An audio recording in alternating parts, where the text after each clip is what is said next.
Confederacy of dunks. Toronto Raptors. Scotty B. We the North, baby.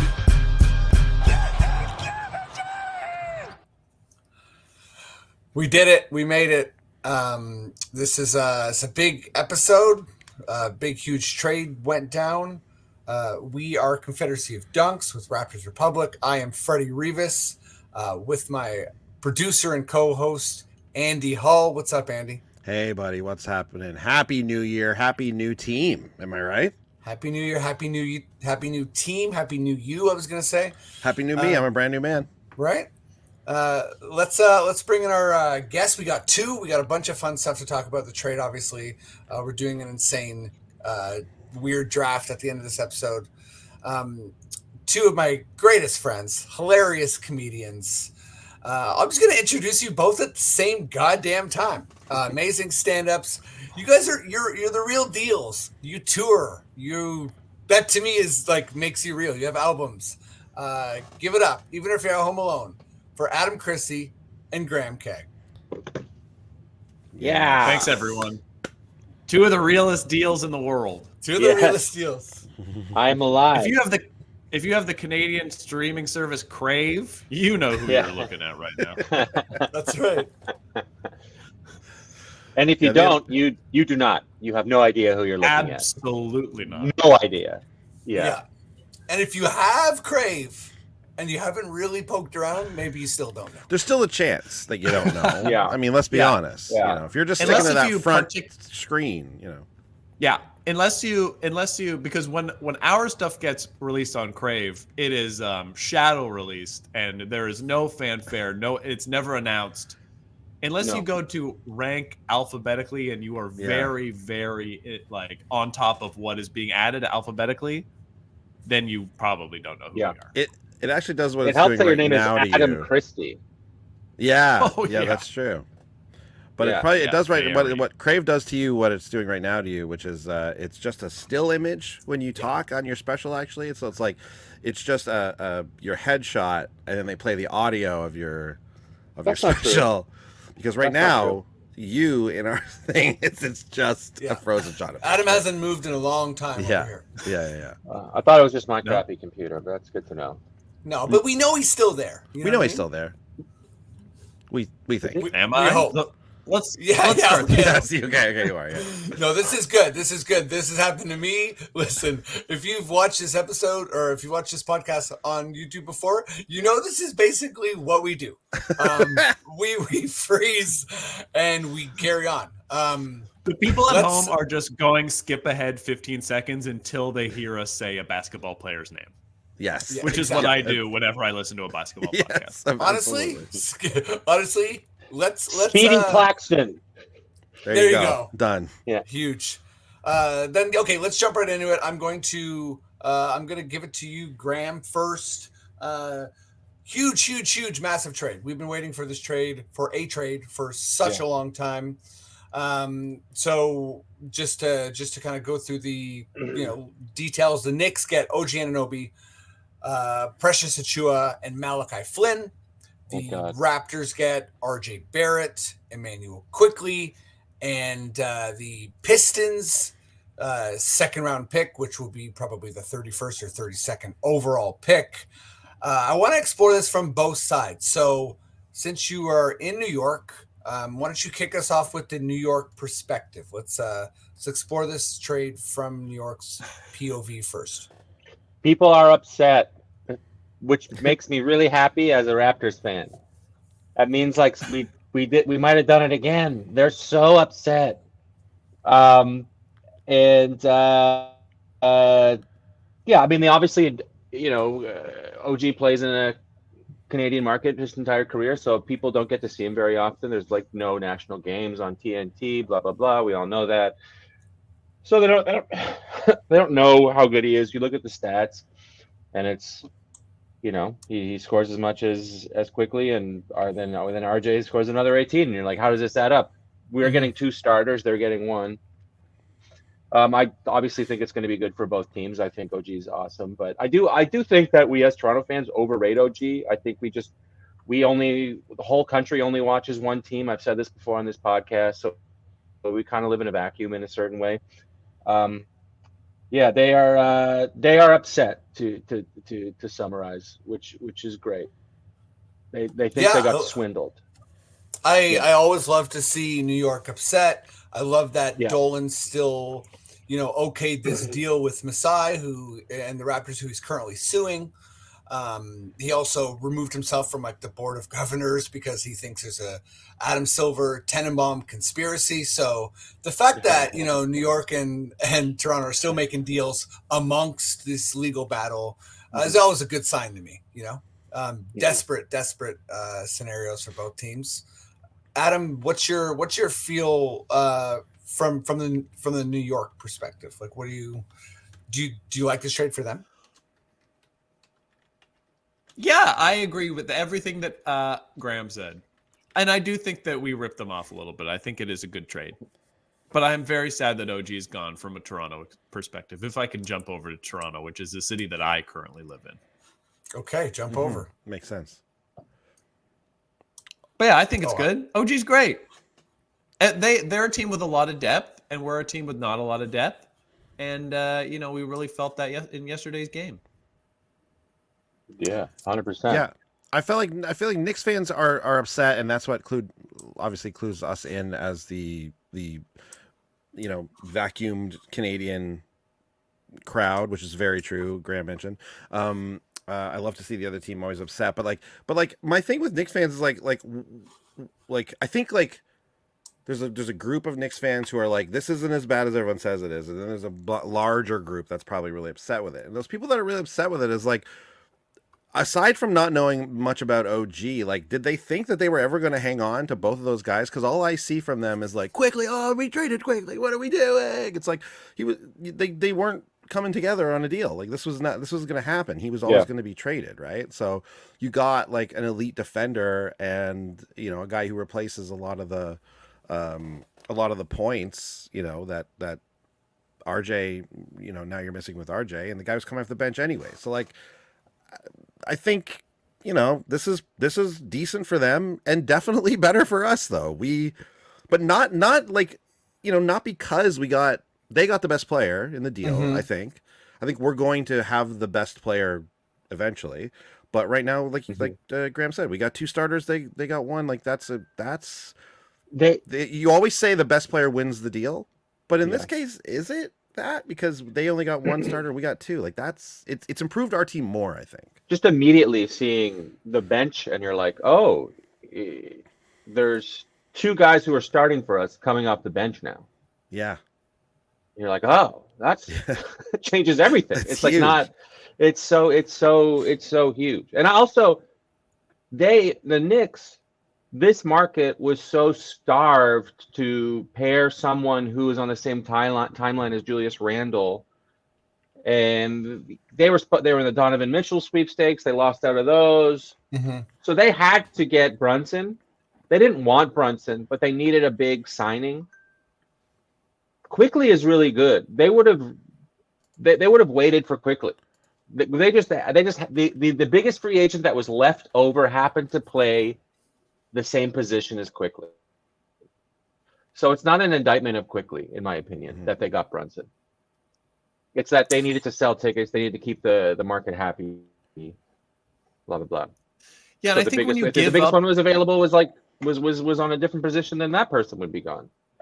Yeah, I think we got used to. I think fans got used to the fact that if you trade three good assets, you're going to get something huge. Like you're going to get like Rudy Gobert, but I don't think that's happening anymore. I think the person you're going to get is OG Anunoby, who is like a second team All NBA, like all defense guy. Not All NBA, all defense, but I think the trade is good for them. I love OG. They're going to love OG. It's going to be wonderful for the Knicks. By God. I think New York is going to fall in love with OG pretty quick. Like he's cool, and he does stuff that wins games, and even just seeing him guard, it's obviously one game, but watching him guard Anthony Edwards, it's like New York just did not have a guy like that. They didn't have a guy who can sort of like bother a superstar wing in that way. I I mean, I do feel, and I just got to say this one last time.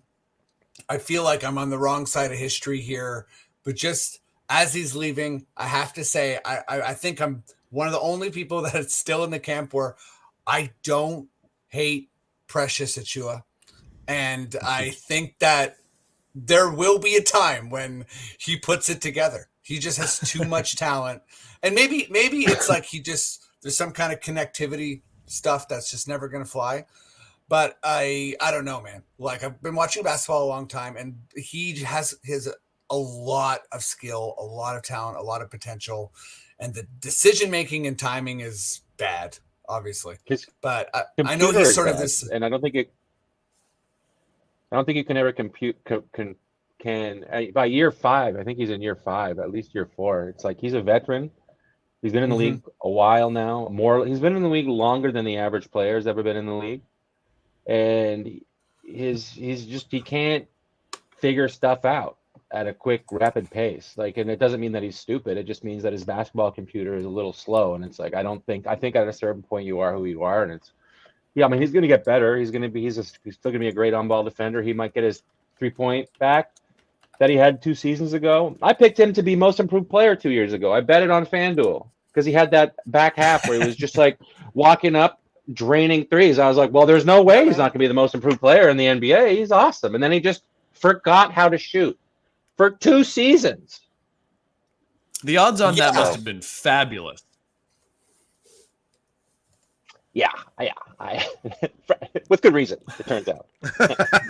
It seems like they know something. I feel like I needed to say that. I know I'm in the minority. So go ahead, Adam. Oh, no, I was just going to say that probably took a lot of scrolling to get down to Precious Achua to bet on FanDuel's most improved player. You had to type in his name. You had there. It wasn't right on in. It was a write-in. And then they were like pulling numbers out. Was this okay? And you're like, yeah. Does this seem fair? Does this seem fair? 1 billion to 1. We sell you our company if you win. Does your wife know you're doing this, sir? Your bet Joke's has on been you. flagged as. I've never even been engaged. The app laughs at you.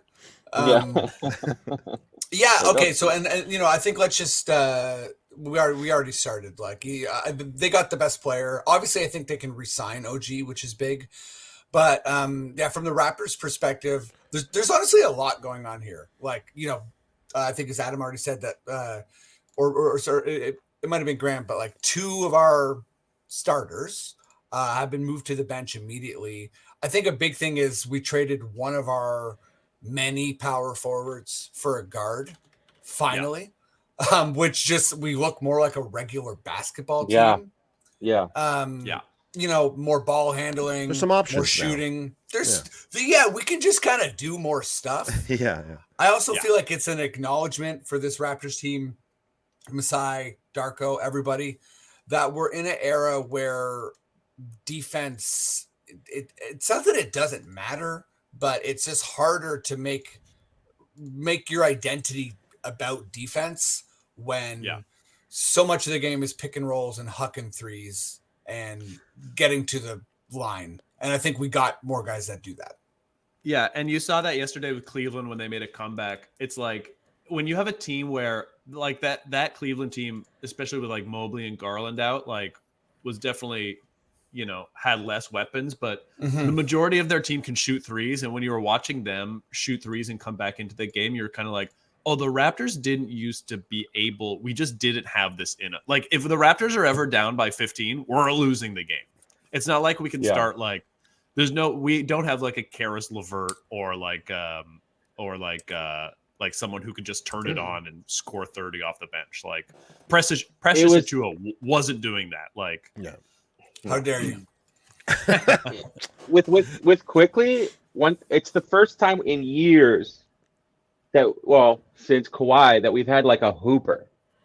Like a lot of our players are good, but they're not hoopers in that sort of sense of the word. Like Siakam is a great player. He's not a hooper. He's a guy who he's a soccer player who converted and his shot's still a little weird and he's good, but he's not like like Quickly is like a basketball player. He can just shoot threes. He goes downhill. He can finish at the rim. A guy who can attack off the dribble, go into the trees, and finish at the rim. We haven't had that in a long time. I can't. When have we had that? I can't.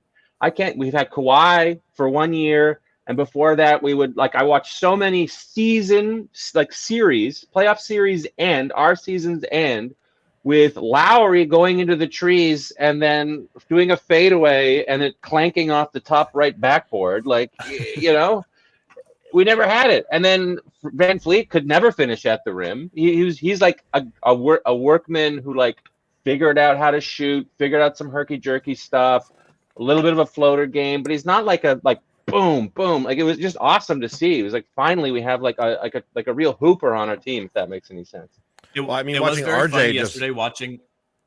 Go ahead. I was gonna say, watching Quickly do his like floater off the backboard. He was missing them. He went through like a cold stretch in the second half, but Devlin had to be like, he does hit those. This is kind of like he does hit this shot. So don't worry. I know how this looks. This looks crazy. This is kind of his thing. So guys, it's gonna be fine. Yeah, it's a big part of Devlin's job, and we're down 14 now. God, I was gonna say like Quigley's thing is those like floaters, like he gets in there and hits those like kind of short range jumpers, like coming like downhill or whatever. But like watching RJ come in also and just bully his way to the rim at a couple points in that game, like that was inspiring to me as a Raptors fan. Like I really liked seeing that. I think Quickly, obviously, he's a player that like everyone's excited about. He's headed for a payday. He's a restricted free agent. He gets compared to Maxey a lot. Obviously, he's not as good as Maxey, but they played together in Kentucky. They have the same trainer.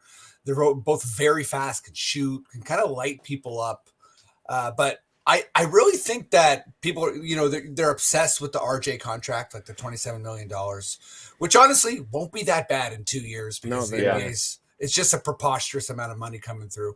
But, the way that RJ can kind of barrel through, I don't feel like talking about like, when's the last time we had like this, just a pure hooper? When's the last time we had a guard who can create for himself on a broken play and just like bulldoze? And, like I can't think of that. Like, it seems like we got a lot of what we need in this trade. They were saying, we lost the best player in the trade, but we got so much of what we need. But sorry, go ahead, Andy. No, it's okay. I was just going to add to that. Like they were saying today on the radio that like, this is really the first time since like at points in 2019 where we've had 4 ball handlers be able to be out there at the same time, which just obviously is something that is so important at times, right? So just that, and that was like only when like Norm would be in once in a while, you know what I mean, like starting or whatever. So it's a nice change. Pure hooper. We love who I feel. Who I feel bad for is it's like when Dennis Schroeder went to the bench. When he went to the bench and we tried Scotty at the point to start the game, and then directly after that game, Dennis Schroeder was like, "This team has like an attitude problem. No one cheers for that." I know. Like it was like great. in 2K when you like bench a player and it's like Dennis Schroeder's morale is down to moderate, and you're like, like what? One game? And then we make a trade, and then Dennis Schroeder comes off the bench because of Emmanuel Quickly. It's not even like we're running like point Scotty.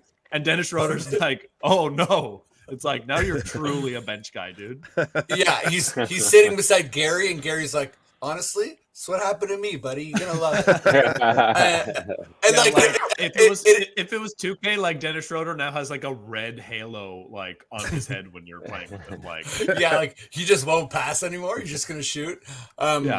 His yellow streak is just goes down.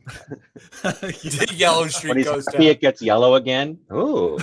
But I also, to your point, Adam, I think it was hilarious that he brought up like his Germany experience again, because one of the main features of that experience is that he was the sort of like be all end all ball handler person on that team. And it's like, cool, that team was really successful and you won and you were amazing and, you deserve the love.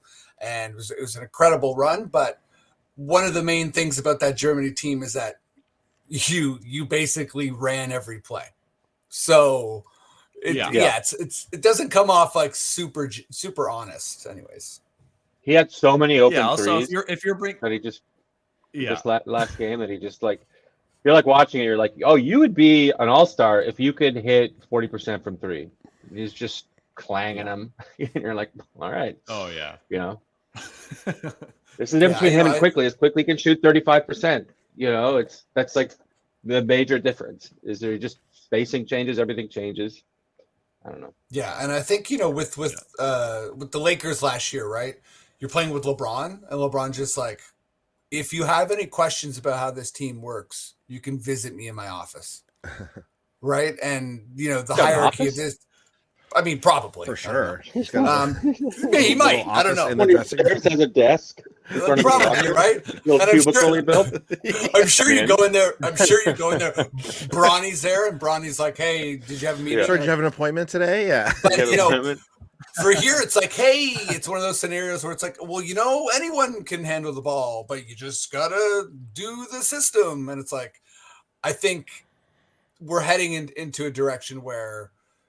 Yeah, like it's Scotty's gonna have an office or whatever. Like there's sort of the hierarchy settling in, and Dennis is like, oh, I had a nice run, I had a nice 30 games, and it's like I'm that guy off the bench still. And man, he was so good as that guy off the bench. So I'm hoping that he can kind of buy in.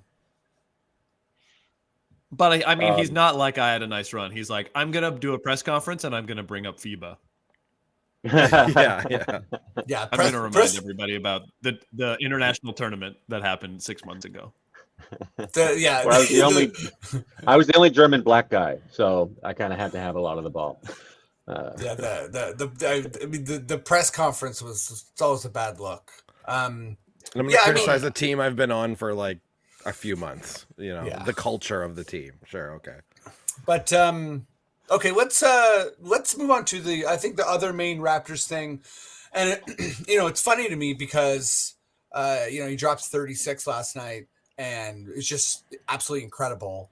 And I think this can go in a lot of directions. So I'm going to start with you, Adam. Just very flatly, what in God's name are the Raptors going to do with Pascal Siakam? What is going to become of him?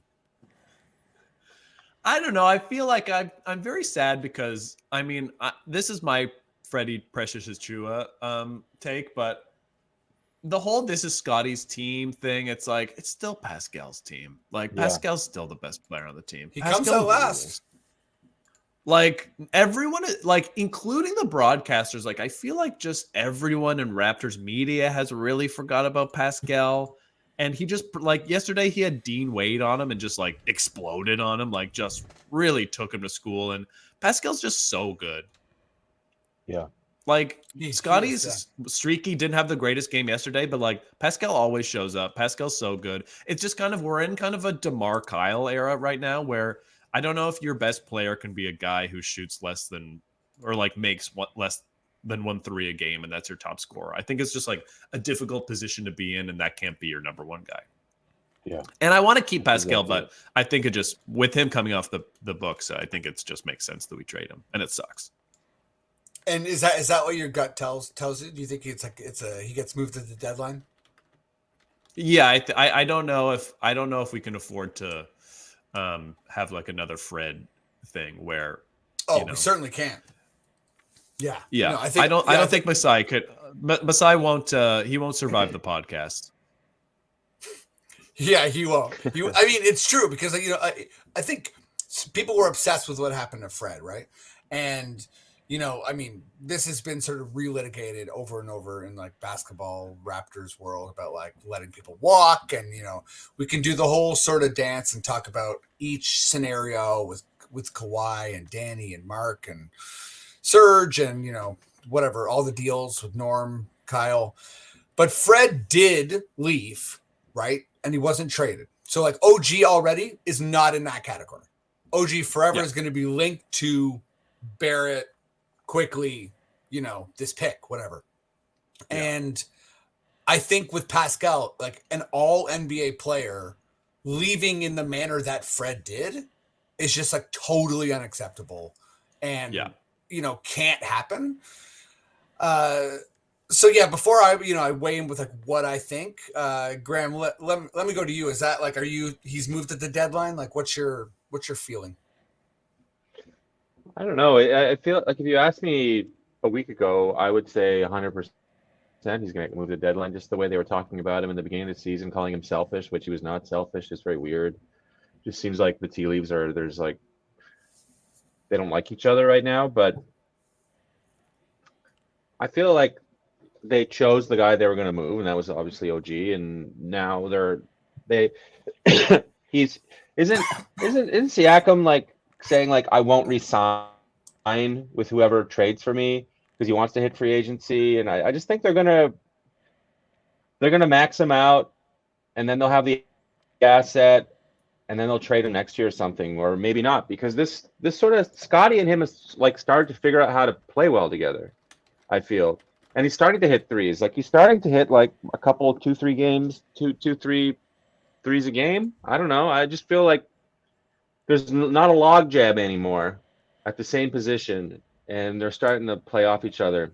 And I think we could have like, if Scotty gets a little better, it's kind of like the Celtics have two guys that are kind of the same, and they play off each other. And I don't know. Gary Trent could go, Schroeder could go at the deadline. Like who are we gonna get? Who are they gonna get for Siakam at the deadline? Like Kuminga, a bunch of picks.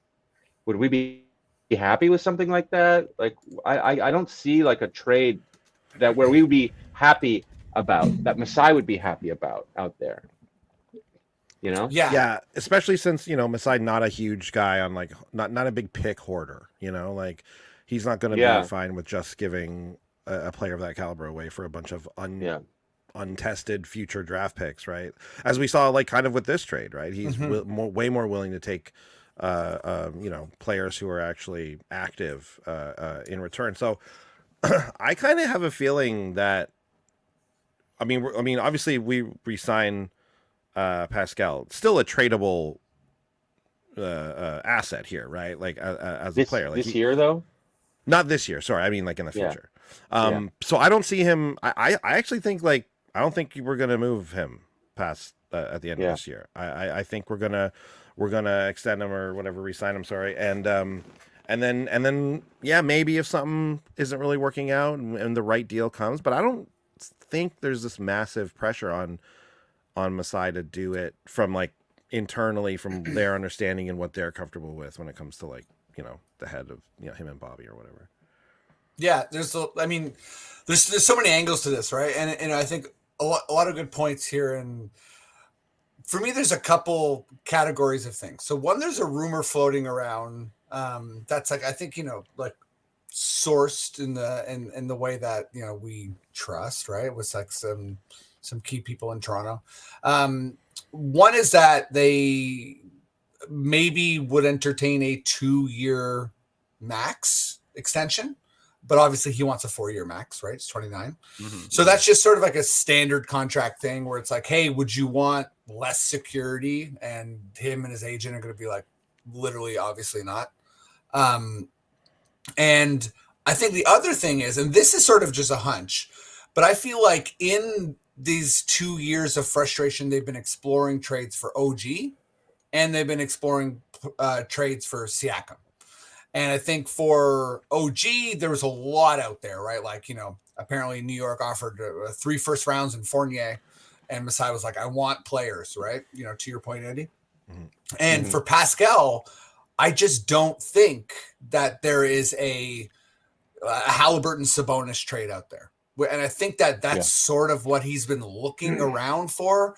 And I kind of don't think that exists, A.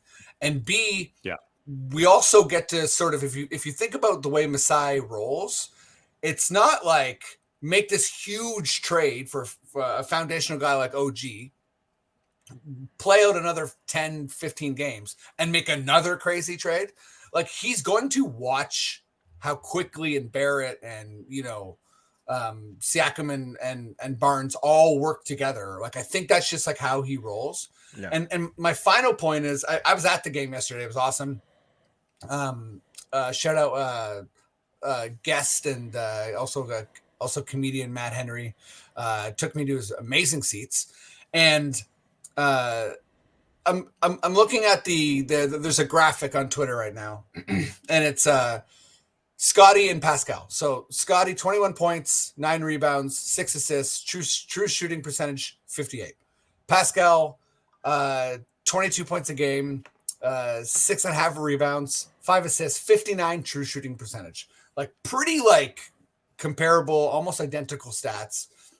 Mm-hmm. And during the game, they did a whole let's get Scotty to the All-Star game. And they just didn't do it for Pascal. And crazy. It was nuts to me. I was like, I can't believe how the levels of disrespect coming Pascal's way by this franchise. And so that's why I'm torn, right? It's kind of like, we know how good he is. We know, like, he's proven himself over and over and over. But it's like they're trying to turn a page, but he's still like he turned the page and he's still on it. You know I've told you this before. I've told you this before, but I was at a wedding a couple years ago, and I know a comedian who went to college with what's his name? I have like a bad memory. I'm having brain farts, but Bobby Webster. He went to college with Bobby Webster, and he was telling me that Bobby Webster and Masai do not like Siakam. This is 2 years ago. They're like, he's not a finisher. He's not a closer. He doesn't have like the alleyway thing Beverly was talking about or whatever. So that, I mean, these are two drunk guys speaking at a wedding. But I'm a comedian who has personal friends. Like they still text and talk all the time with Bobby Webster. And I asked this comedian, what does Bobby say about Pascal Siakam? Like me and Alex Pavone like cornered him, and we're like, "What?" Huge. Give us the inside stuff, and they're like, "He does not like Siakam." So fascinating. That's an inside scoop you got right here on Confederacy Dunks, everybody. Goddamn inside scoop. Hates Pascal Siakam's guts.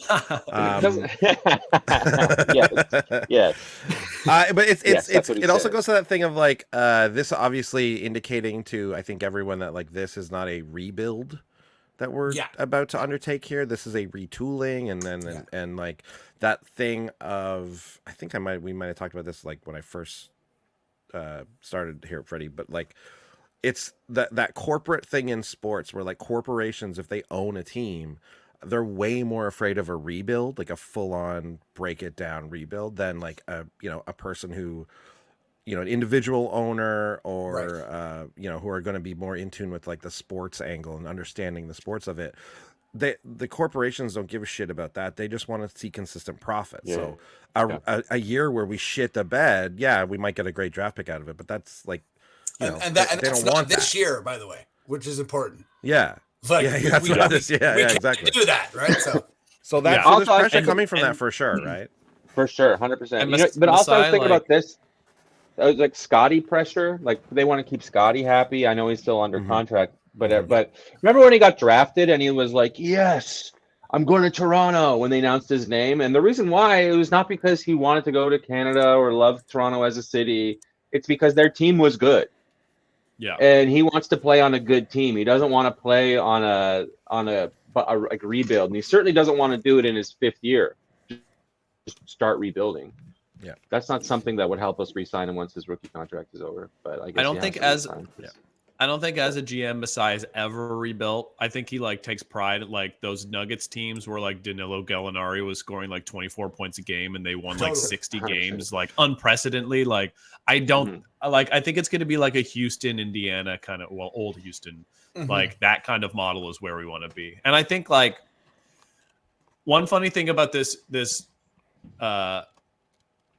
trade is everyone talking about how this second rounder is basically a first rounder. Hilarious. That's so funny to me. Where they're like, it's actually better than a first rounder if you think of it, because you don't really have. Yeah, we've done that with Koloko. Yeah. It's like, so not only are we going to get an all-star that leads our team into the future, he's only going to cost like $4,000. I truly wonder though how many teams that have done this thing where they stay like in sort of that mid playoff picture for many years. They never really go through a rebuild, a retooling. Like Toronto is probably the prime example of this of the last 20 years probably. And we got a championship out of it on kind of a weird fluke move. Credit where credit's due, obviously, but like getting Kawhi, like that's not a move a lot of teams would have done at that point, right? So, but anyways, whatever. That aside, I wonder how many other teams like that turn into championship teams, because it feels like, again, from my like pessimistic view of corporations that own sports teams, it feels like they don't care if you win a championship as long as your profits are sort of slowly going up.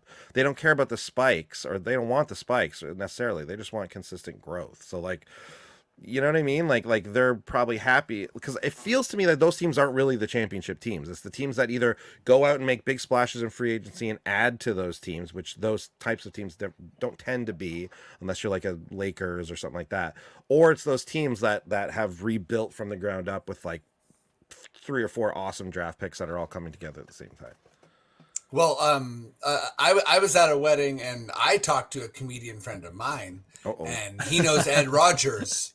And Ed Rogers says, "You're an idiot, Andy." So, no, but yeah, it was a rare thing that happened, and there's also it's the road to a championship thing is always fun to talk about, because there's just so many different ways to do it, right? And the Raptors, it is a pretty rare way. I think also, to me, it's always important to note like the deep tank, the like let's be bad for several years. There also isn't an example of that working. There's a like 1 year tank, like the Tim Duncan tank, but there's not like the OKC. If OKC does it, they're going to be the first team. Like the process hasn't done it. Like that sort of like, let's gut the franchise and hoard picks. That hasn't resulted in a championship yet. I'm not saying it won't. I'm pretty sure Fultz is the starting point guard for the Philadelphia 76ers. So I beg to differ. But the single year tank though is real, and the NBA is the only league where you can do it too, right? Where you can drop for 1 year, get the best guy in the draft, bounce back, and be one of the best teams in the league. That could just happen. It doesn't really happen with the other team. Warriors did it with Wiseman. Yeah. I mean, the Raptors did it too. They did with Barnes. Bargnani, baby. We just did the 1 year tank. But okay, let's do some NBA. Let's do some NBA. Let me start with I'm gonna start with you, Graham. The Reek streak. This is great. Okay. So this is my streaking question. We didn't even mention the trade. Like, you know what? That should have been a whole fucking segment. But we lost to the Pistons. So the Pistons almost had the longest streak in NBA history, but our beloved Raptors shit the bed for them, and we let them. We gave Dwayne Casey another gift there. But so, anyways, they 28 games in a row. There was this Steph streak where he hit 1 million threes, like he would hit one a game or whatever. And it got me thinking, like, there's got to be lots of other streaks going down. And, with where gambling's at, someone's got to tap into this, because there's a lot of meaningless, dumb streaks. I'm sure funny streaks. So, let's just spitball here. I'll go to you first, Graham. What's a weird streak you'd like to see talked about more? Who's had the most missed threes in a row? Yeah. That's great. Because not just missed shots, but missed threes is funny, because there's a certain audacity to shooting a three. You're like, I can make this. And who's missed like 40 threes in like 5 games, 10 games, and just keeps cranking them up, but they somehow still have the green light? Like, I want to know. Missed threes huge, and also, like, I want people talking about it. Like, it's like, oh, Pascal Siakam or whatever, Julius Randle. Mm-hmm. They've taken 53s in a row. And then like people are going to start to wonder, like, when will they stop? or when will the streak end? Adam, do you have a I just pulled this up because I thought that there was an Antoine Walker thing where I thought that he had the record for most attempted shots or threes in a game without hitting them. It might have been broken because right now it's I think Brooke Lopez went 0 for 12 from 3, but then I saw this. Antoine Walker took 4,264 3-pointers in his career and never once drew a shooting foul on a 3-pointer. Wow, that's a good streak. Like, people are literally letting you. They're like, please shoot. Under no circumstance I'm going to challenge your shot. Yeah, unchallenged shots. I like it's funny that this is actually a hard one to track down. It looks like Grant Williams started his career 0 for 25 from 3. That's a good one. That's the highest one I'm seeing so far. That seems like it's by far the highest. 0 for 25 to start a career. Apparently, Dwight Howard. I'm not talking about starting a career. I'm talking about so apparently, Dwight Howard, 28 consecutive missed threes. So it's probably going to be one of these guys who just like will once in a while huck the ball from half court. You know what I mean? Because Dwight never took threes, obviously, right? So yeah. Okay. Here's mine. Or I got a couple, but jump ball. Who's won the most jump balls in a row? Whoa. That's got to be pretty good. They have like, and by the way, I've looked for some of these. StatMuse is like, listen, we're not there yet. Like, you know what I mean? Every time I look for this, it's websites that it's like, you're so nerdy that you have to pay. And I'm like, I absolutely will not, you know? Or this isn't a streak, but I'd love to see the height, the most height disparity and who won a jump ball, the shortest person to ever win a jump ball on a tall did Muggsy ever take a jump ball? Like, he did against he did. There's like a video. He did. Very funny. For sure he did. Yeah. I think it was against Shaq or something. Okay. I think Muggsy against Shaq. A video where he's like, "Come on." I'll take a look for that. Yeah. That's pretty good. He didn't. Guys, I know this is bad podcasting, but I have some wicked answers that I forgot about, and they're on my laptop. So you guys carry on with some straight stuff. Because I have the answer. Muggsy Bogues won a jump ball against Yao Ming. Yes. That's nuts. What? Did he get it on? He must have got it on the way up. He Well, okay, hang on. Let me just.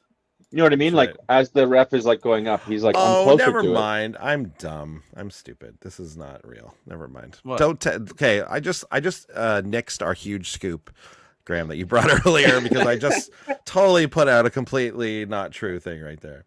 I have another one that I was thinking of. Who has played the most amount of games with the highest body fat percentage?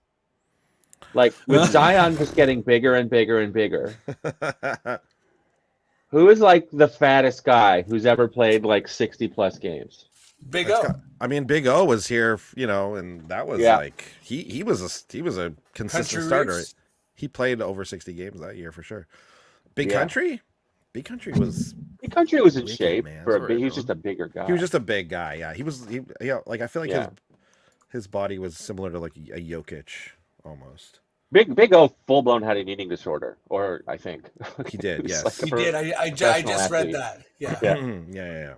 So shame on us, really. Okay. Failed challenges.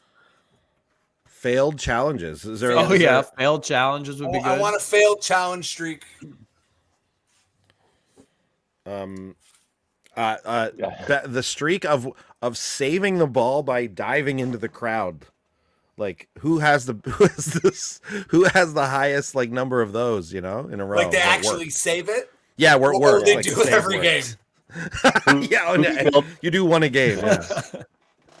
Who spilled the I would want streak of a person who does a half court heave, but just after the time expires, and that they did it on purpose to not fuck up their field goal percentage. Yeah. Like who has done the Selfish most of streak. those without going? Because they remember that article about Shane Battier that he would always do it a second after because he didn't want to screw up his field goal percentage. It was like one of the only stats that are kept that he had that was good that showed up on a stat book. That's so funny. That's good stuff. Hold on once. Smart. I got non-sellouts at arenas because they're always like, oh, it's a 51st sellout in a row. I want to hear like, oh, Charlotte has not sold out in 3 straight years. Like, I want that data, you know? Who has remained loyal to their wife the longest? Yeah, and then it's just like, wow. Yeah, who's going to admit that? You know, you're a good guy. What's the longest pointless streak by a player? Like who just hasn't scored points but played like over a certain amount of, That's a good probably stat. a good one. That's a good one. That's a good stat.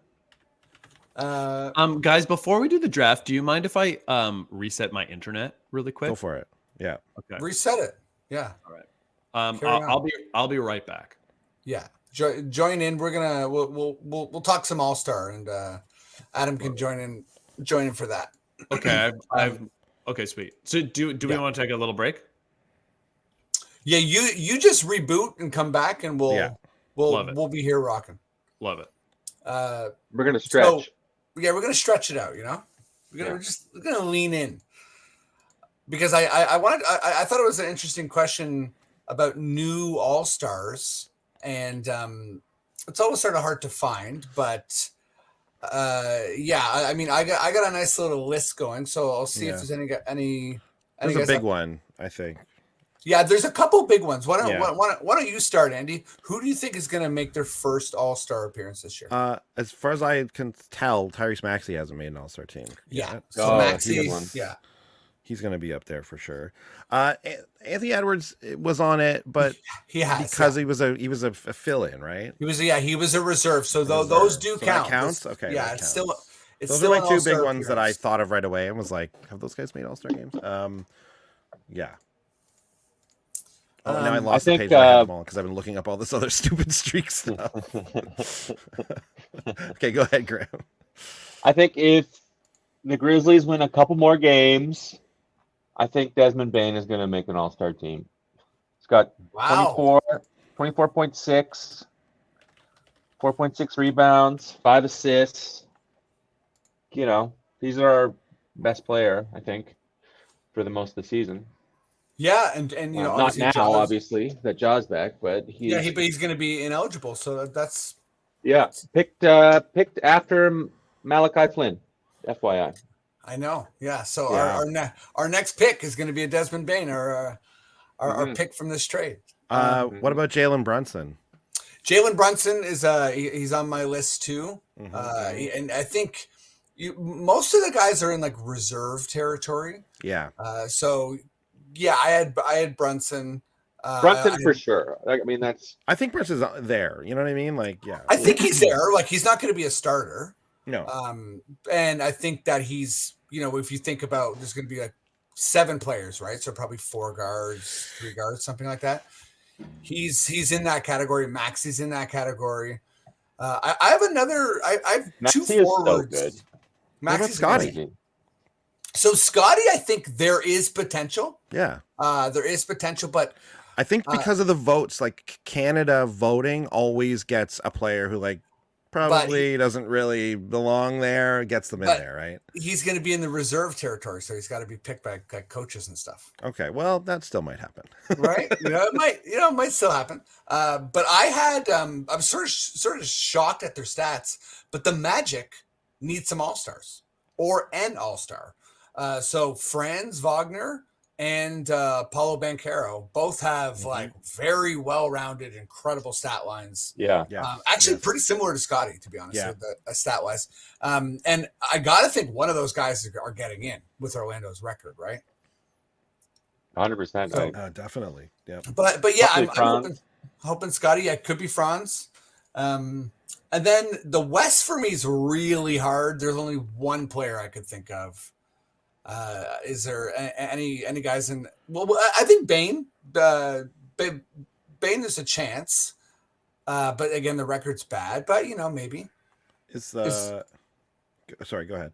No, I was gonna say, is there any guys on your end? I got one who I'm like, okay, it could happen. I got nothing else. Not really. Who do you got? Mine's Şengün, Alperen Şengün for Houston. Oh yeah, he's having. I mean, monster year. I loved him coming out. I was like, all right, he's going to be a sleeper. I really, truly am not just saying that. And then he grew like an inch this past offseason. Everyone says that he's like noticeably taller. He's like weirdly taller and bigger and stronger. And it's just, he's obviously better than Jalen Green. It's awesome. Yeah. I love it. He's going to be a flat out star for a long time. He's big. He's a truly Jokic light. Adam and the listeners, I'm going to give you a mini recap. So just potential new All-Stars. We got Maxey and Brunson, obviously. Scotty's in there. I threw out Franz Wagner, Paolo Banchero. Yep. And in the West, it's a lot harder. Graham was saying potentially Desmond Bane. I'm saying Alperen Şengün. Is there anyone else? Like, for me, that was kind of it. Like, I can't think of anyone else. There's one more person who I don't think makes it, but this is my entry, because some of mine were covered there. But the only person I could think of who isn't is Chet Holmgren as a possible. Oh yeah, right on. You know what? I like that. Like that almost never happens because he's a rookie, but they do have that record, right? Where he's like they're second in the West. So that would be dicey. Would be dicey. I feel like they leave those scored. spots. He hasn't scored that much. He's only scoring 17.7 a game. It's not really enough. Second best player on the second best team in the West. Doesn't amount for nothing. Doesn't amount for nothing, everybody. Doesn't amount for nothing, Bob. He's like top 5 in blocks. I'm pretty sure. I'm not saying it will happen. I mean, mine is obviously. Am I back? Can you see me now? Yeah. You're actually moving. I can beautiful. I can tell you're about to say something, so I won't just speak right over you. It's nice. Wonderful. It's still like where you're being filmed on an Acer from 2011, maybe. This is an Acer. A compact Presario. It does feel like that. Yeah. Clean off that webcam. Yeah, you do need a new camera. I'm going to go ahead and say it. This is an old computer, guys. You want a Logi. You want a Logitech. Send Chet to where is the All-Star game this year? God knows. Was it in Vegas last year? Where is the All-Star game? By the way, no idea. I'm gonna say St. John's, Newfoundland. 100%. I would love that. Oh my God, I would love that. Do you think Wemby would call St. John's, Newfoundland a dystopia? I don't think so. Did you see when he called Vegas? They're like, all these reporters, like, after he played in Vegas, they're like, what do you think of Vegas? You're a young man. What was your first impression? He's like, honestly, this is a dystopia. I'm from There's a tower out there. You know what? It's going to the St. John's of the United States. It's going to Indianapolis. It's going to be Indiana. St. John's. Oh yeah, the St. John's of the Indianapolis, Indiana, baby. A lot of seafood, a lot of fresh caught fish. In that respect, it's a small town city, is what Indiana, it is. Indiana, they call it the Big Rock. Yeah, they do. Some people. You go to Indiana first thing. How you getting on now, boys? Yeah. Did you come from away? No. Yeah, they say that. Oh man. They say the title of the. They say the big thing. Yeah. No, They do say that when you go there. They go like my cab driver asked if I came from away, and I thought he was an immigrant, but he was from Canada. Yeah. Here's a bit of interesting trivia though. The last time, does anybody want to wager a guess the last time Indianapolis hosted the NBA All-Star game? Yeah, I know it actually. It's 1994. Let's move on to the next. Incorrect. Topic. It is 1985. Wow. Really? They haven't had an All-Star game since the mid 80s. That's crazy. Like That's in a any long ass league? time. No, just the NBA. And for good reason. There's not I mean, you're an all-star, you're in Indiana. I'm sure there's not a lot to do at night. I'm going to say it is any league though, there, Graham, because the only other team they have is the Colts, and that All-Star game is in Hawaii every year. So yeah, I think the Indiana Racers of the WHL had one in '86. Might have something to say about that, if I recall. Yeah. Thanks for bringing in the old Racers. All right. I was hoping someone was going to. All right. Let's get to the draft. Yeah, it's about draft time, and I think about draft time. If you're listening and you're like, "Wow, these guys are really riffing. This is really loose." Get ready for more of that. Adam popped out, got better internet to get looser. Okay, Andy, I think you're this is your world. Set the table for the draft a little bit so people know. I mean, this is going to be a really confusing one, but like some parameters of what's about to go down. Wait, can I explain? I think I have a pretty good idea. Not to step on Adam, Andy, go ahead. Actually, I've got something to do over here. No, Andy's pissed. Yeah. What we're going to be doing is a GOAT draft, greatest of all time. We're going to be drafting a basketball team. We're going to be drafting 5 greatest of all time, living great GOATs at their own respected field. It can be sports, it can be science, it can be whatever. And once we have our 5s, we will be deciding which team you would like to go to a dinner party most with. So we're going to be drafting. We're going to be going around. They have to be living. They have to be living. They have to be living. Yeah, they have to be living. It can't be a fictional character. This has to be real people. They have to be living, and we all have to take it very seriously. Those are the parameters. That's very important. And so it's like, your GOAT, like I say who my GOAT is, and that's my pick. Like it's accepted. Like I don't we're not here to argue about who the greatest film director right. Of and if you want to do that, go somewhere else. Oh wow! Okay, like that. Yeah, this is good. Get the hell out of here. Get the hell out of here. Disgusting. Wow. Yeah, this is good. Some animus. Get the hell out of here.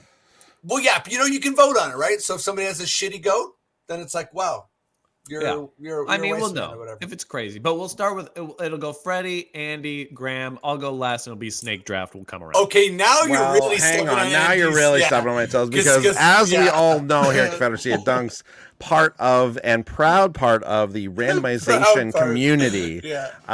We are believers in random.org, and we will be deciding the draft order through random.org. I entered our names into it. I knew this was coming. How dare you? Yeah, that was a big. You were stepping on Andy's toes, then you started stomping on his feet. I hope stepping on my ankles there. I hope that the order comes Freddie, Andy, Graham, and Adam. Let's go. There's a chance. There's a small chance that will be it. Okay, Random.org is the GOAT randomizer website, by the way. Random.org says that the first pick goes to Graham, second goes to Freddie, third goes to Adam, and fourth goes to me. Whoa. Wow.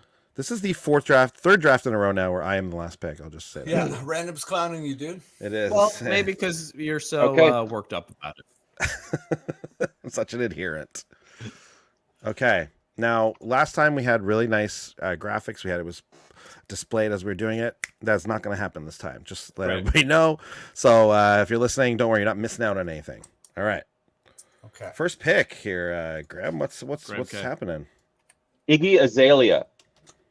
Okay. We said we had to take it seriously, and right away, we're not, I guess. So here we go. Former girlfriend of Nick Young. Think about that. She's the GOAT, former girlfriend of Nick Young. He's probably had a lot of girlfriends, so she's the GOAT. I'm doing all GOAT girlfriends of NBA players. Wow. Okay. So you're going to just pick from one category also? Well, so there's going to be a lot of debate amongst your own team. She's the greatest. Well, they're all divas. I'll tell you that. They're not going to like. You're going to. Who's the point guard? We don't know. So it's the greatest exes of all time for specific people. I love it. Iggy Azalea. Yeah. Love greatest exes of all NBA players. Yeah. I don't know any of Nick's other partners, so honestly, I got to take your word on that one. Yeah, I'll take your word. Topping Iggy Azalea, the guy works at Walmart right now, probably. Yeah. right away, this draft doesn't matter. It's off the rails. Yeah. The first pick, here we go. And right away, take that swaggy P. Take that. Freddie, you're up next. Okay. Well, maybe you guys, and I'll think of a new, all new everything. No, Iggy is. You have Iggy Azalea. No. Your pick is Iggy Azalea. If you think it's gonna be great to have a dinner party with Iggy Azalea, that's just what you're saying. That's all. Yeah, she had a big hit. Honestly, it would be fun. She's Australian. She speaks with a Atlanta accent. It's cool. A true and total nightmare. Okay, here's mine. Are you ready? Okay, yes, Freddie. Adam Sandler. Okay. What's he the greatest of all time? It's over. It's over. He's the GOAT at getting your friends paid by being in movies. Wow. Yeah. Okay. So your own friends. Like, listen, there isn't a guy in the world that's better at casting his own friends in their movies. Listen. Right. Yes. The number one thing, Adam, was when we said that this topic would be the draft. The first thing Adam said was like, I don't want it to be this. It's unequivocally become it with the first two picks. All right, Adam Sandler is a good basketball player. He might be one of the best basketball playing comedians ever. I have played basketball against Adam Sandler. Really? He should throw you in one of his movies, bro. Yeah, you should be Grown Ups 3, dude. He will not. After what the tirade I said to him. Oh boy. Wow. Anyway. So Adam, did we pick joke categories or did we pick real ones? No, these are real. I got real ones. Mine's dead serious, but it's over. Number one pick for me, Jiro Ono, sushi chef. Okay. From Jiro Dreams of Sushi. Okay, all right. Sushi chef is coming to my dinner party. And that's not a joke? First pick. My local sushi chef would kick that dude's ass. Okay? Your local name? Sorry, Freddie, what's the name of your local sushi chef? Don't know, don't care. We don't have that kind of relationship, you know? Well, okay. You're putting him up, though. Oscar award-winning documentary on sushi on Eglinton. Yeah, you know. Okay, all right. I got my first just guy. him on the bus.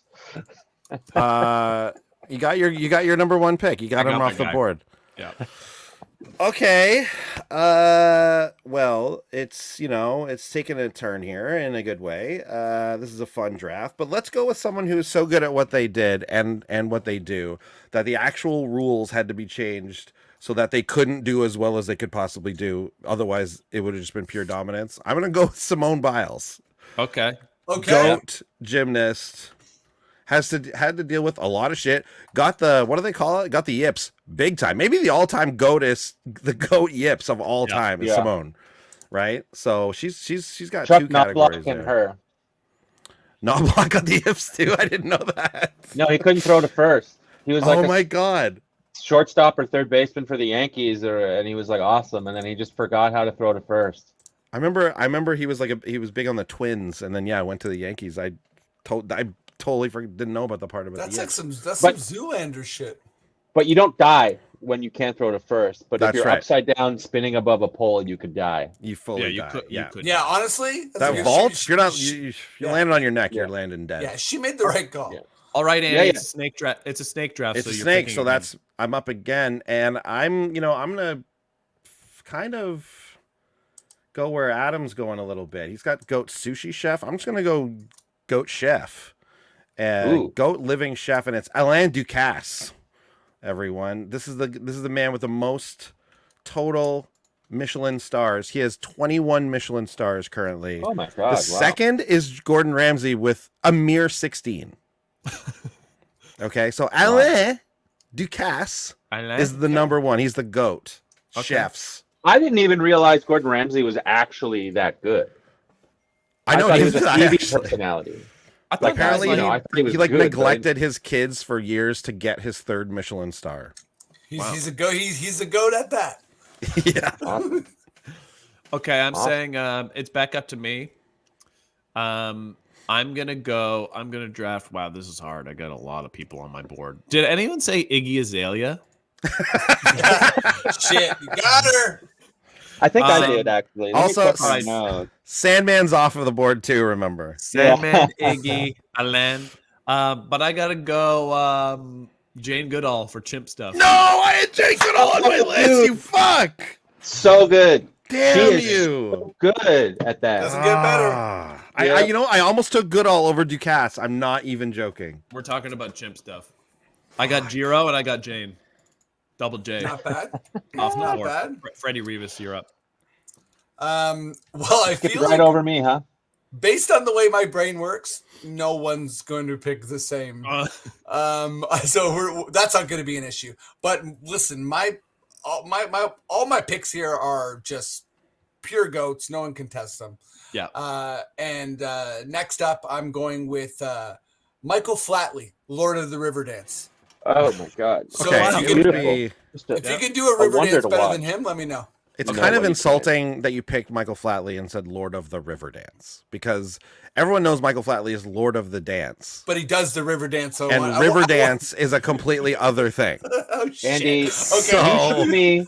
you show me another person whose top half will not move when the bottom half is moving. You know what I'm saying? Shoelace around his head. Let's go. Andy. All right. Hey, Graham, you got 2 picks. Who we got? Evo Longoria. I mean, that is dating up, even for Tony Parkour. Yep. Cheated on her. Didn't work out. But very talented. Very beautiful. Yeah. Sticking to the one category there. Yeah. Yeah. He's got a niche, man. Big controversy. And we need another one right away from you there, Graham, as well. No Iggy, Ava. Oh, well, then we're gonna go Khloe Kardashian, who I think she was married to Chris Humphries of the Toronto Raptors. Yeah.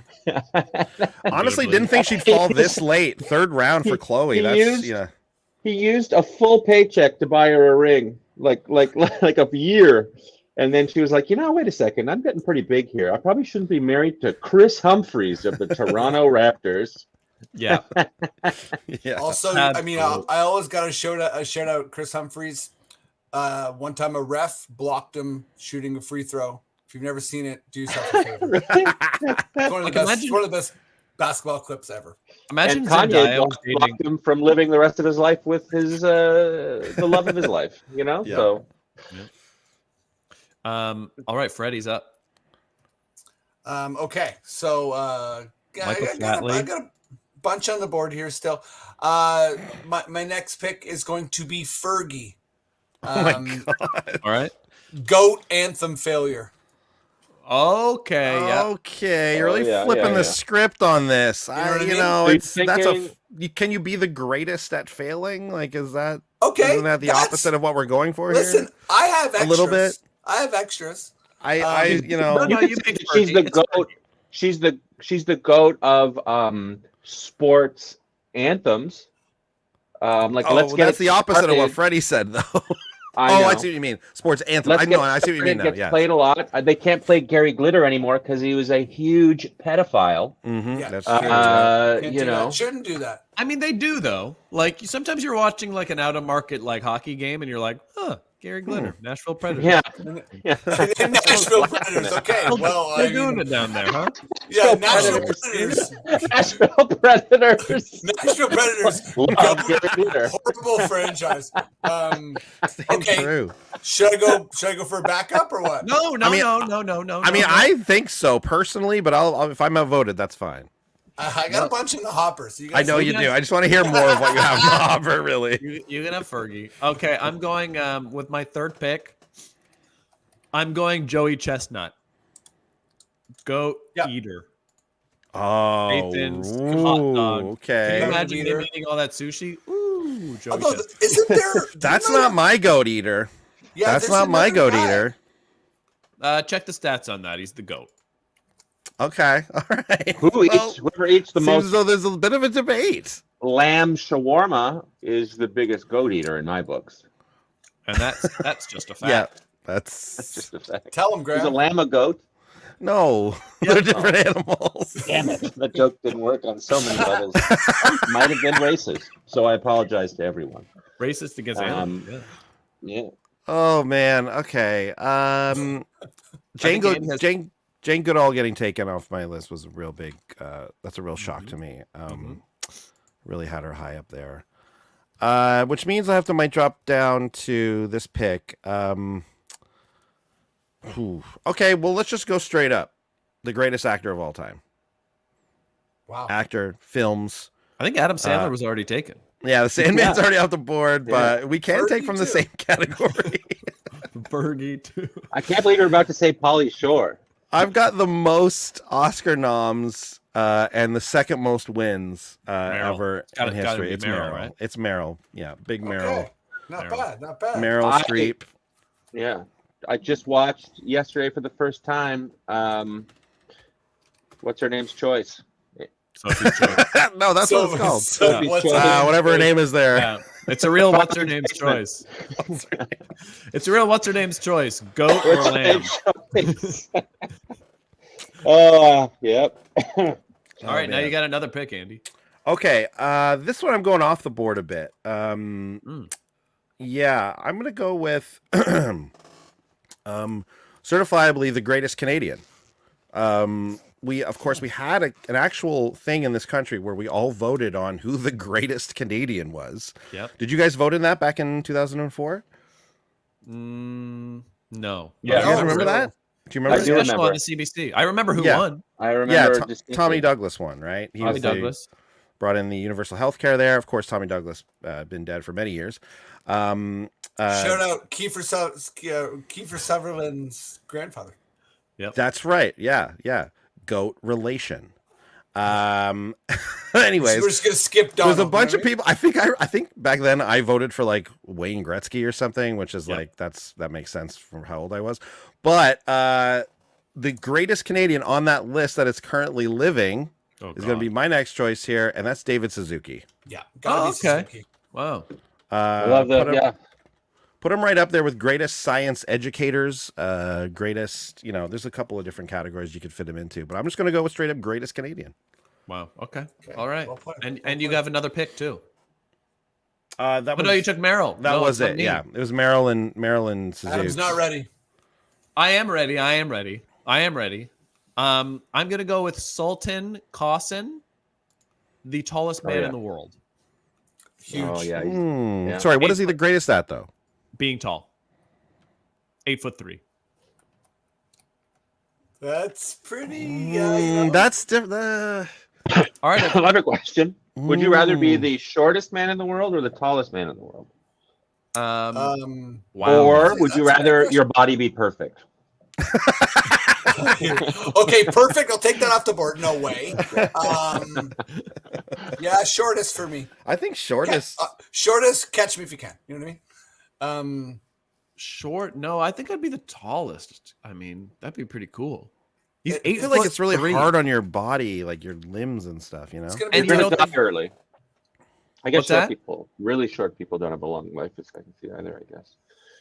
Yeah. Anyway, okay. Do I have to change mine? I personally think so. Again, if I'm voted, that's fine. All right. Well, I'm going Weird Al. Oh shit! Oh yeah.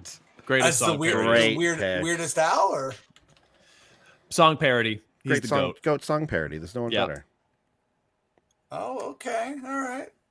I guess there's not. But, this is gonna look really funny when I make the image of just all the people without the explanation as to why they're there.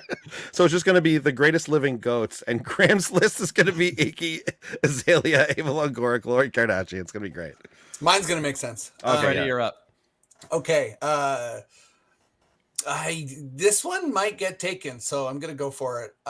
It's Jay Leno. Holy. Most hated by industry peers.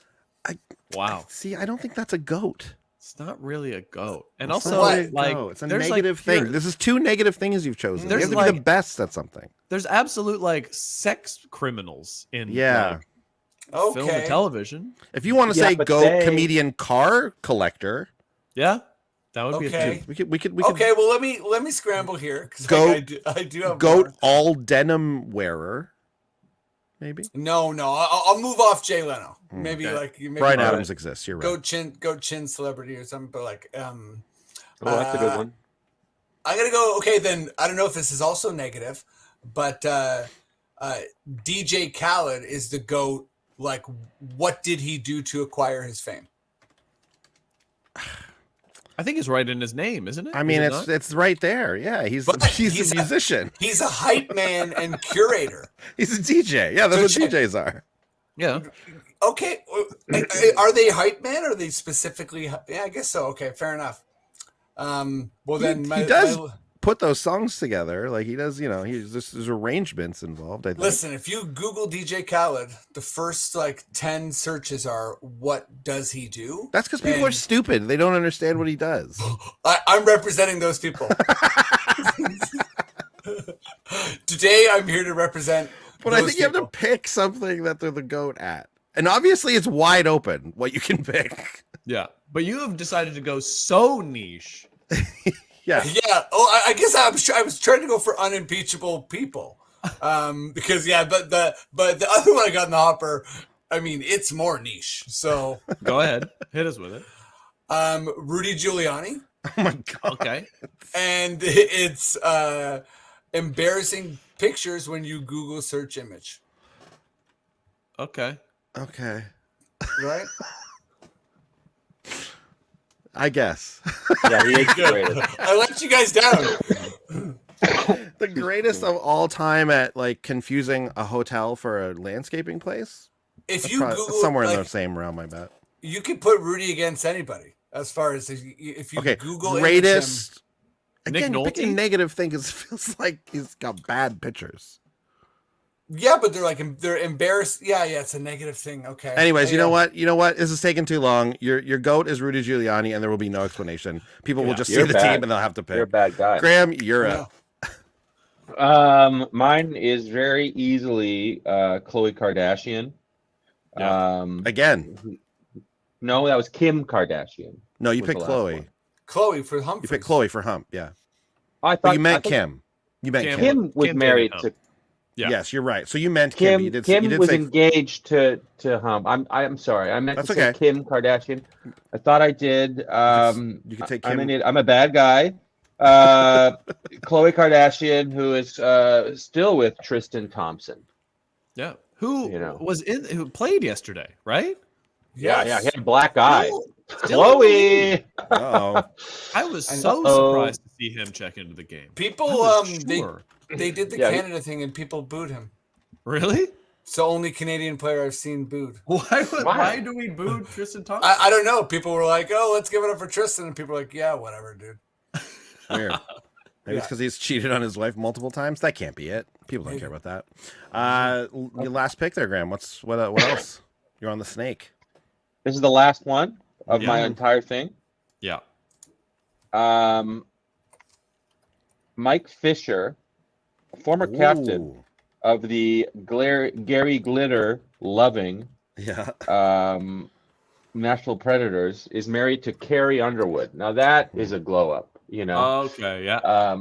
That might be the go to the goats of people dating up, because these guys, they get married when they are at their height to famous people who are going to be famous for their whole lives.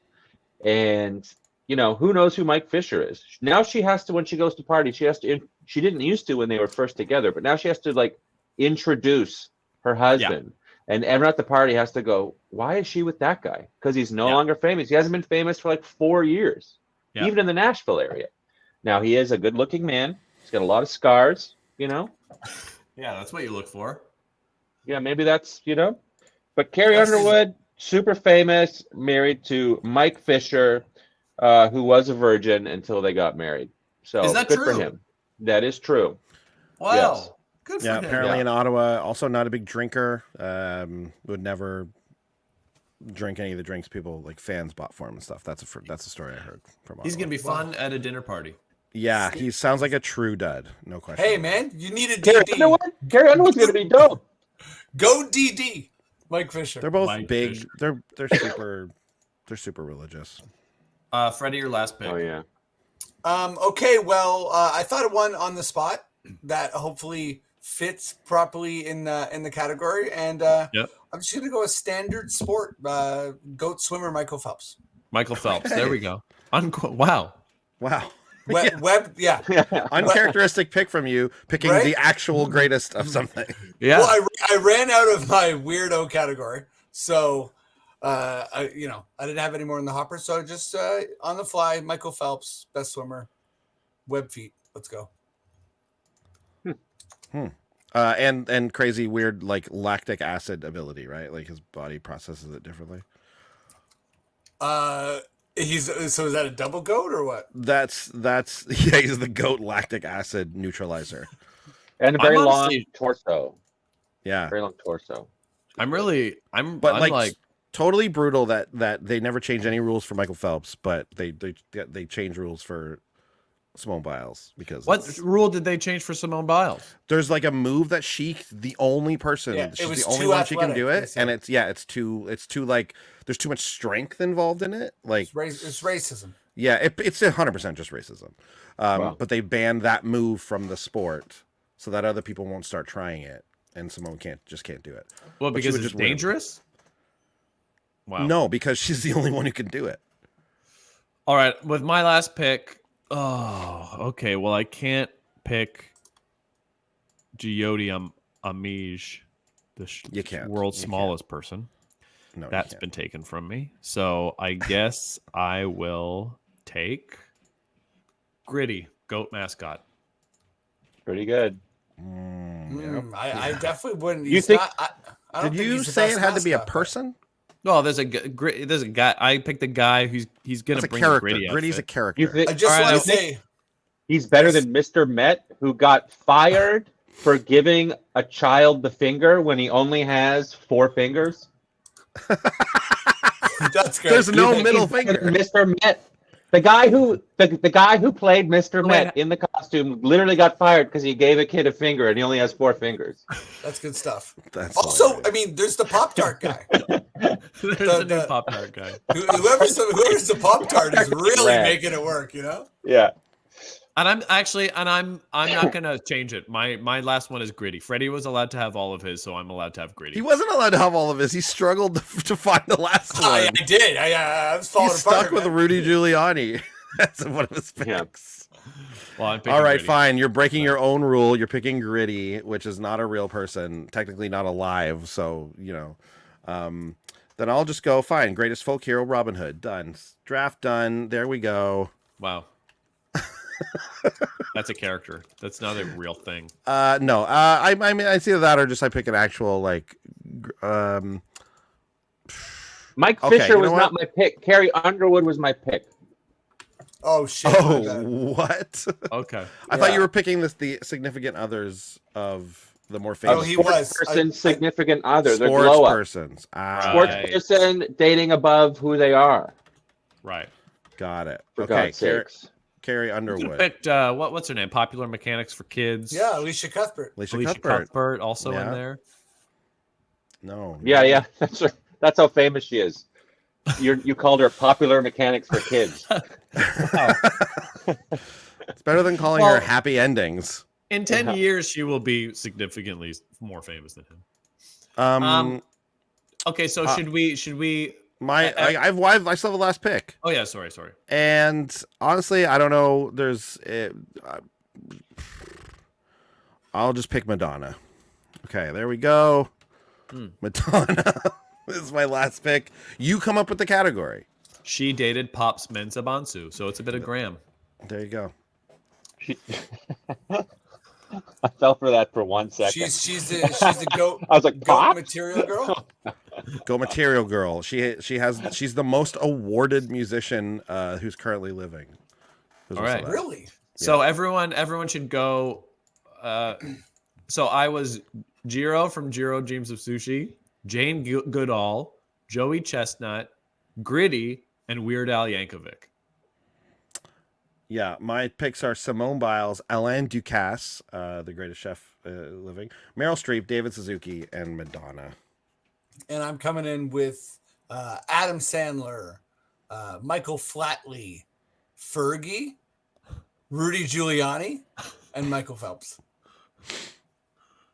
And Graham? I forgot.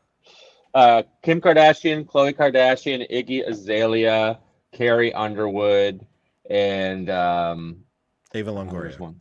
Eva Longoria. Yep. There you go. Go to our where is it, Freddie? Is it on Twitter and Instagram? Is it on both or just Twitter? I'll do it on Twitter and Insta, so you can vote there for this very confusing draft. But honestly, whichever answers inspired you the most. Yeah, you get to pick who has the best GOAT team. By the way, Andy won the last draft by a big margin. So did I? I was last I saw I was losing. Oh, I'm so happy about that. Yeah, you won. It was a tough. That was the tough guy team, the NBA tough team. Yeah, I had an unbeatable team in that one though. Like on Twitter it was more even. I guess on Insta I won. You won. I was watching Duncan Robinson's podcast for some reason, and just came up on my feed, and I watched it. And someone asked him who's the strongest person in the NBA, and he was like, there's a lot of strong people, but unquestionably, if you ask anybody, everyone would say Steven Adams. Yeah, that checks out. Interesting. They said he was like, Steven Adams is by far the strongest guy, and he said Steven Adams will do a thing on the free throw line when you're waiting for a rebound. He was like, Steven Adams will grab your bicep with his hands like a vice to see how strong you are, to see how hard he has to go to get the rebound. He's like, it's like the weirdest intimidation factor, and he's like, he basically puts his whole hand around my bicep and squeezes it so hard, and then goes up and beats me to the rebound. I think we mentioned this when we were doing that draft, though, that he's also the player that everyone picked. That like if you don't want who do you not want to get in a fight with, like a real fight with the most, and it was him. Like everyone picked him. The Memphis Grizzlies have been bad ever since he's been out.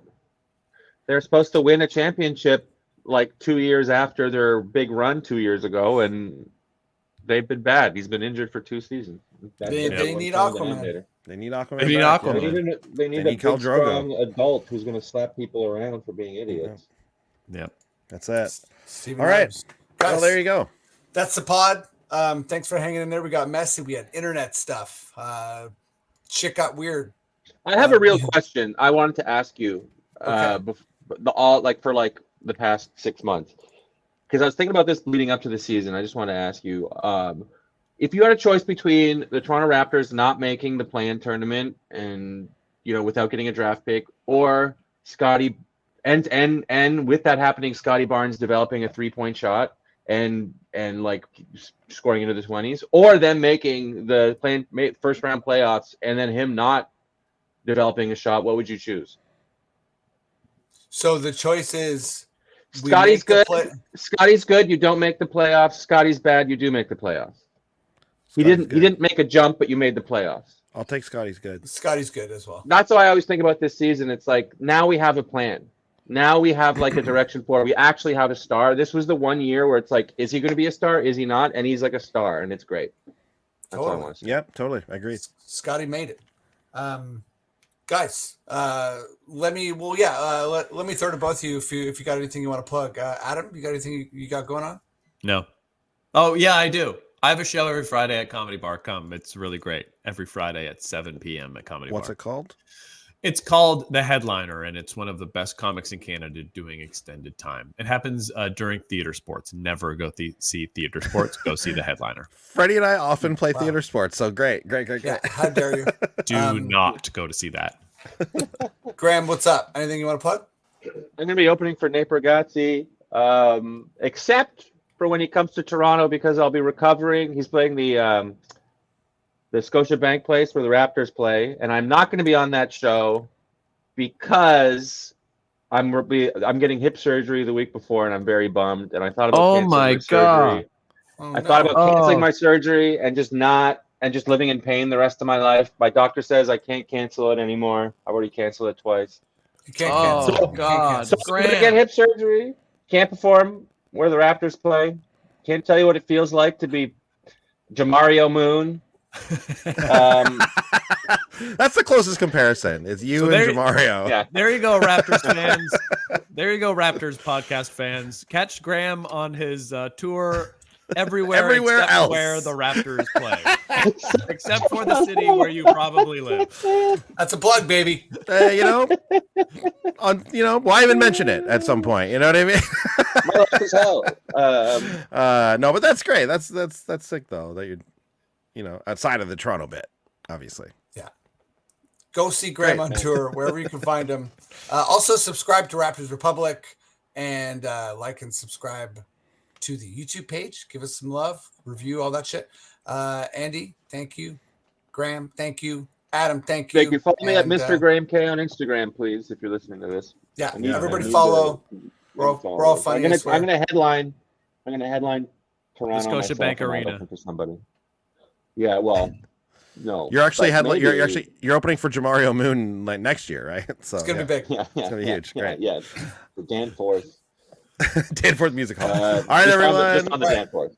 Just at a Hispanic pita restaurant.